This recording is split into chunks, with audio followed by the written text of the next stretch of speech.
पुणे जिल्ह्याला दिनांक 25 जुलै रोजी अतिवृष्टीचा इशारा देण्यात आला असल्याने जिल्ह्यात रेड अलर्ट घोषित करण्यात आला आहे। त्या अनुषंगाने दिवसभरात अतिवृष्टी होण्याची शक्यता असल्याने पुणे जिल्ह्यातील सर्व शाळांना जिल्हाधिकारी कार्यालय पुणे यांच्या वतीने सुट्टी जाहीर करण्यात आलेली आहे।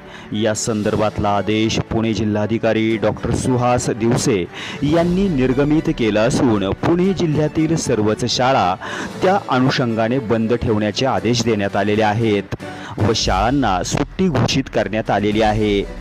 तसेच नागरिकांनीही अतिमहत्त्वाच्या कामाशिवाय घराबाहेर पडू नये अशा सूचनाही जिल्हाधिकारी कार्यालय यांच्याकडून करण्यात आलेल्या आहेत।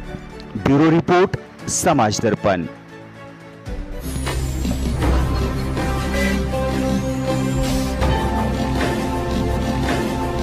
ताज्या घडामोडी आणि नवनवीन माहिती मिळवण्यासाठी समाज दर्पण या YouTube चॅनलला सबस्क्राइब करा आणि बेल आयकॉनवर क्लिक करा।